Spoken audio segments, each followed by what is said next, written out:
Are we beginning? Have we begun? Yeah. Are you recording? It's begun. Good conversation starts now. Okay, because all the conversation before this point was not good. Now the conversation is good. Well, you can edit that bit out, can't you? Exactly. So, hello everyone. Thank you for being here. Thank you for being here, Matt. You're like the kind of live studio audience to this good conversation, and anybody else who happens to join us along the way. So today, not that last week was sort of very well planned, but this week is even more regenerative in its approach than last week. I think there was a few themes that we were sort of talking about. I know actually, Matt, you and I had a conversation, and one of the things that you mentioned was this kind of interest in understanding how the regenerative ideas translate to the work, to everyday work, to business, to the work that we're all doing. And Jaap and Niels obviously are on a kind of journey of a kind of regenerative journey too, because they are taking some of the kind of principles and understanding from a kind of more entrepreneurial business approach and then applying that to a farm. And actually what they were just telling me before the conversation got good was that their farm is about to begin. So maybe Jaap and Niels, it would be good just to do a little sort of explanation as to your kind of news, what's happening next, and where you are, just before we move into regenerative business. Yeah, well, last week we got a green light to start the market garden, and that's our first activity of the farm. We are now planning and ordering compost, wood chips, making a crop plan that works for the rest of the season, and we are trying to gather as much as volunteers to transform a mountain of compost and a mountain of wood chips into a very decent and beautiful designed market garden. So that's what we are in now.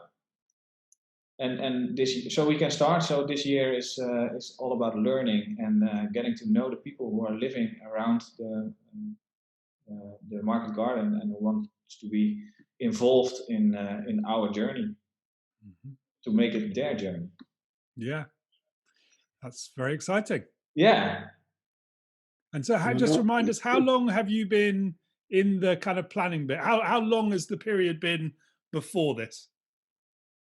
I think we decided to become farmer 2 years ago. Yeah. So that's when we were sitting in our office and said, okay, let's become farmers. Mm-hmm. And then everybody laughed at us. Yeah. 2 years ago, I said, I reserved a spot in a small neighborhood market garden. Mm-hmm.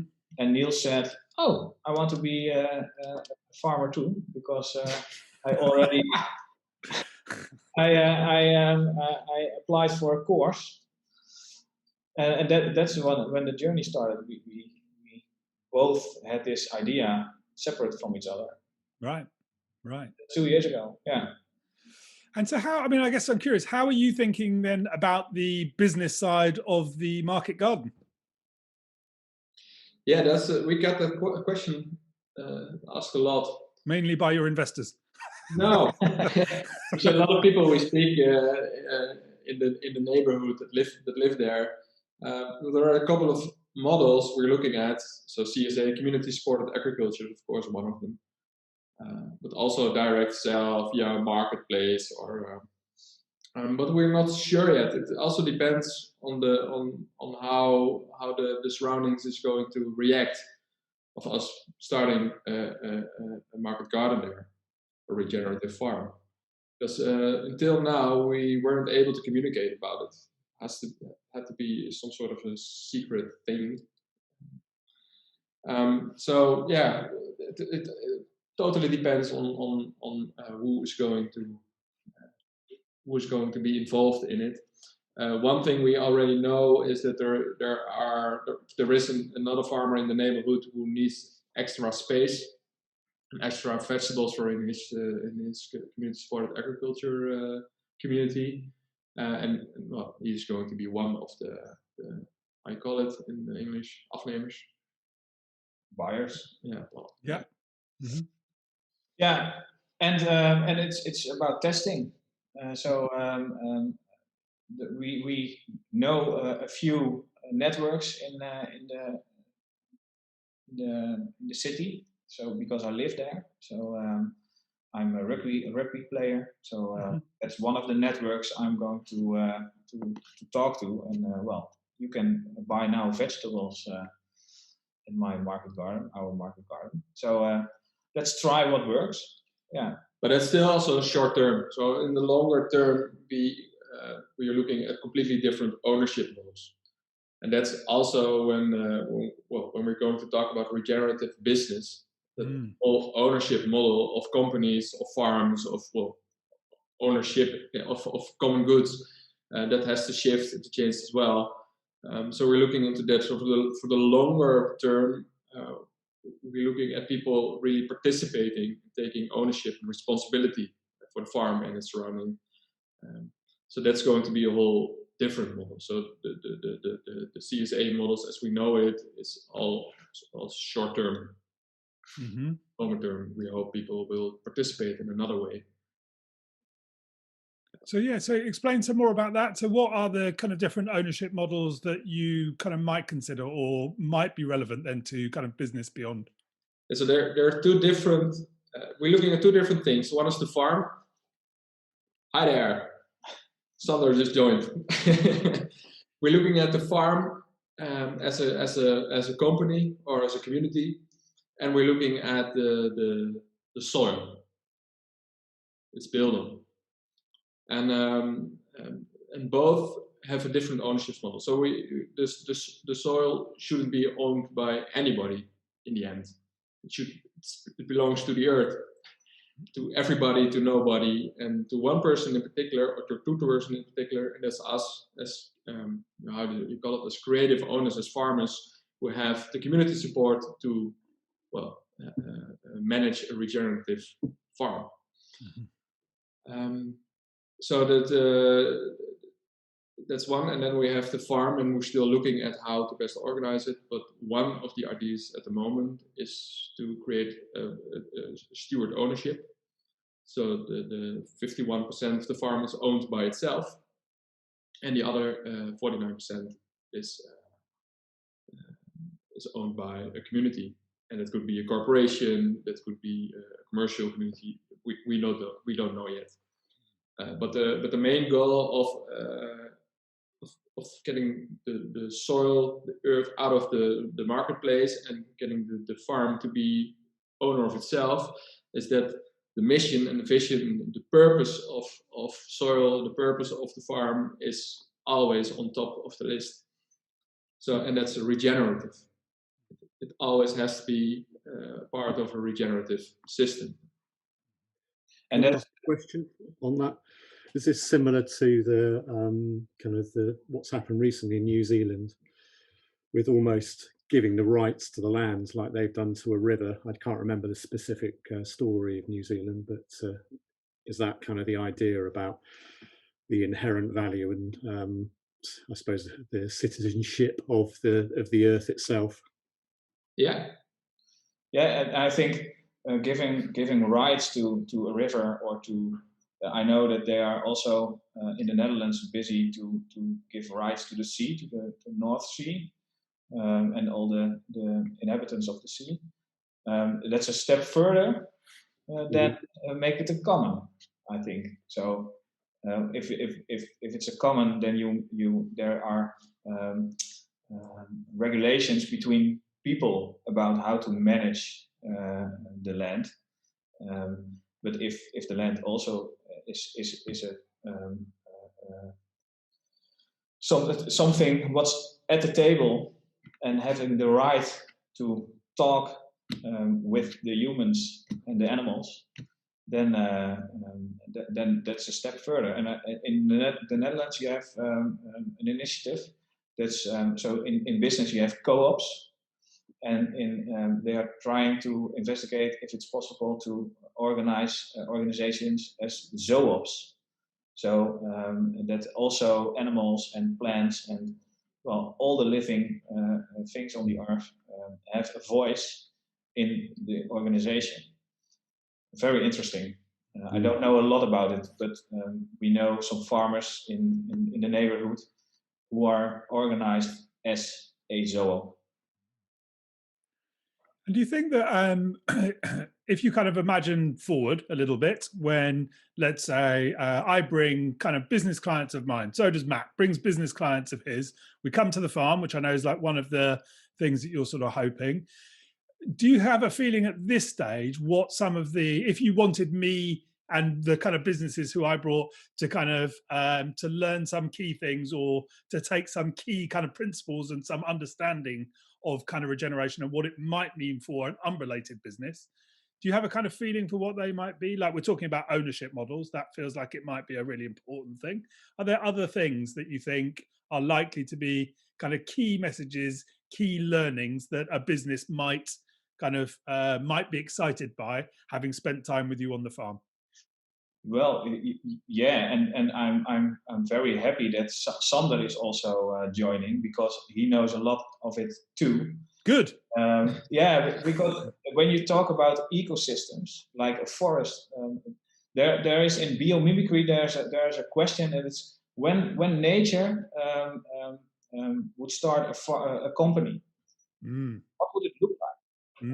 I think if you ask more of these questions, then you can organize your business more on nature principles. And if you look to a forest, and Sander knows a lot about forests and the system, there is a lot to learn for companies and for organizations to organize on the human scale, but also on the more practical scale and the growing scale of forest. Isn't it, Sander?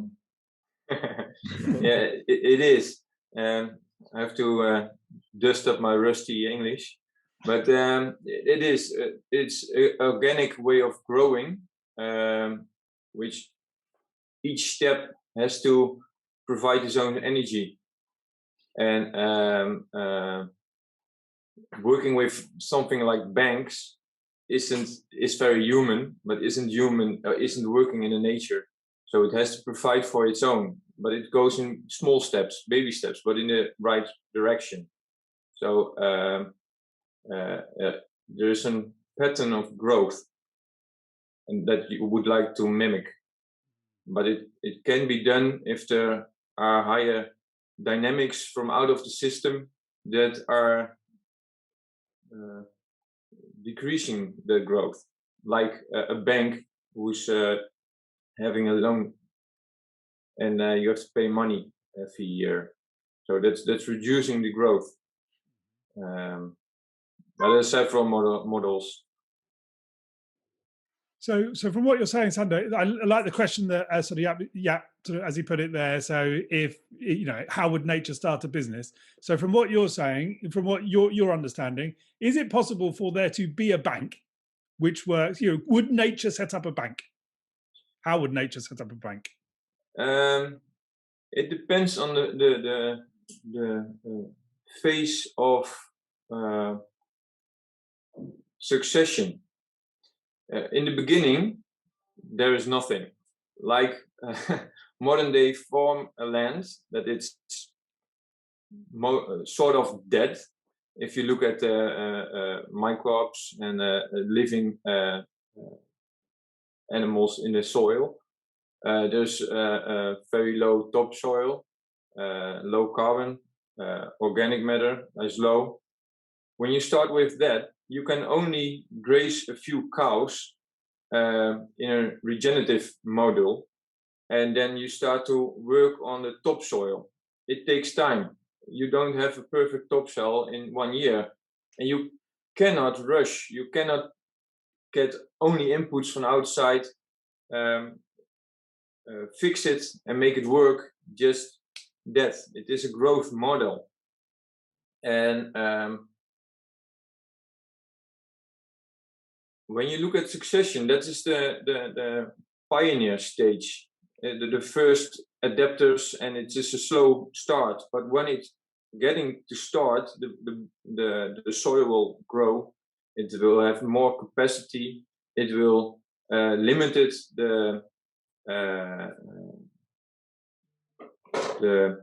dynamics, because there's more moisture, there's more food, and so you have a growth. And at the end of, for instance, the succession of forests, there is a soil that has a certain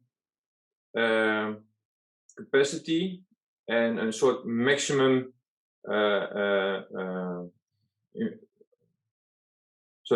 in what it can do. And you will see that the species that are in a climax forest are specialists, and they need the soil. Where in the pioneer phase, there are plants who are making the soil. They need very less, but they make the soil work. And at the end of the scale, in the climax phase, the plants are and the trees are very in need of the system of the soil. So when you look at banks, it's more like climax phase, that everything is normalized, everything has a special task in its ecosystem. You will see a decline of diversity because it's all normalized. And then, yeah, you can say that, like in such climax phase, there is a sort of bank that's making money go round, and it's limited in growth. It's almost the same. It's more static. So maybe in a climax phase there is an opportunity for a bank, but when you start regenerate in a new pioneer phase, and you have to start it up in an ecosystem, then you have pioneers working. And I think when a bank has taken its place in that system, it will maximize it directly. Is it so? Yeah. In startup world, you have two types of startups. So you have the startups who are having an idea and seeking investors, big money to have a lot to make a lot of users of their, mostly if it's tech, of their app or solution. And you have the bootstrappers. And I think the bootstrapper is more like the pioneer in this ecosystem you are explaining. Is it right? So starting with nothing, mostly by themselves, building value, and then yeah. But what's the catch for the loaners? Where they come in? And if it's in the beginning, you want a lot of diversity, and starting to work on that ecosystem. Everything that's taking energy out is flattening the curve of growth. So it can be done, but it will make it take more time to develop. But do you so? Is it that when an investor in early stage, you can say it looks like it puts in energy, but at the end it's taking more energy out of it. Is that? Yeah. If you look now in Holland at how farms work, and if you look at how farms work 3 generations ago, nowadays a farmer produces most of the time milk. It's making a basic product for the market, and he sells it at basic price, 35 cents a liter. That's not much. At home, he has to buy his own his products at the supermarket. So that's products that are valued up, and he has to pay a lot for his products. So there's a gap, money leaking. If you look 3 generations ago, you had a small farm, self-sustaining, and the surplus of what they had, they go to the market and sell it. So that was directly netto income. And in 3 generations, we lost that. So my grandfather had a farm, a lending farm. My other grandfather had a farm of his own, with own land. And if you have your own land, it's free for you in your generation, in your family. Every business you make money with, of every business that you get produce from, you can sell. You can use it for yourself, and you're self-sustainable. The rest is, the surplus is extra. And then with that you can build. When you are starting up and you need direct finance, now here in Holland, if you got a very, very good finance, you pay 1% a year of the value of the land. Now land is going for 72,000 euros a hectare. So you pay 700 euros a year. And that's very low. That's very low. But still, if you have 20 hectares, you have to pay a lot of money. You first have to get it out of the system. So when you want to go regenerative, and you're starting with small farms, small cows, because the system has this limited possibilities, you want to stay under the limits of the system, because then you are growing sustainability. But if you have to pay a lot of money direct from the first year, you have to take out a lot of products from the land. And then is the question, how much are you adding to the system, or are you getting out of the system? Yeah. How regenerative are you as a business? So lending money and paying it back, or having a finance, is a limited thing, I think, for starting up. When you are thriving with your business, you're doing it for 20 years, it's going perfect, then you have a margin, a buffer, and then it's not a problem that you have to pay a little bit, but that's in the end, in the succession, when you reached your goals and you're just normalizing it, everything. But in the starting up phase, it's difficult.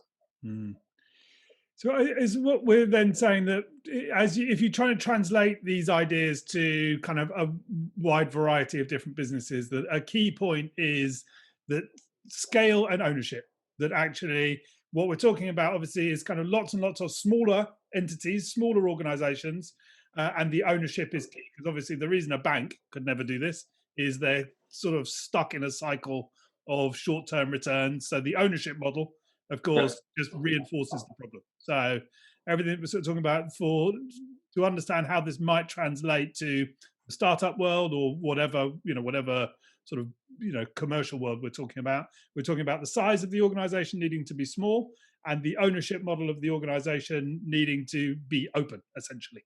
They're the kind of key ideas. Because then you mimic the pioneer phase, that it's in abundance, a lot of different companies, and at that time, can you translate this, Jaap? Dankzij of ondanks?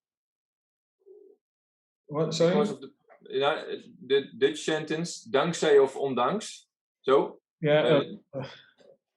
because of the possibilities, or the dispossibilities at that time, there will several forms of company will survive, will adapt, and they will grow or change to be sustainable. And some ways, some businesses will drop, will not survive. But that's because at that time maybe it wasn't such a bad idea, but just at that time, at that scenery, it couldn't work. Maybe later on in succession, but it's very important that every time you start something new, you have to have a lot of different varieties. Yeah, the diversity is key. The diversity is key. Yeah. Matt, sorry, are you wanting to jump in there? No, I was just going to say I'm going to have to go in a second because I've got another call. I think there's another thing. There's another layer. There's the organizational model, which I think is what Jaap was kind of alluding to. Is, you know, how do you come together as a group or a co-op? Or so yeah, ownership is important. You know, the operational model. You know, how do you operate and how does the mechanism and the machine and the system of the business run? But actually, you know, certainly from my experience of what I did in my last business, how you organize and how you come together as people, you know, really is at the core of this. And what rules and what behaviors that you have and you normalize in your business, which might not necessarily be kind of standard operating kind of principles, but that's really hard work. But again, it's similar to what Xander is saying. You know, it's more like it's more like the culture. The culture is also like the topsoil.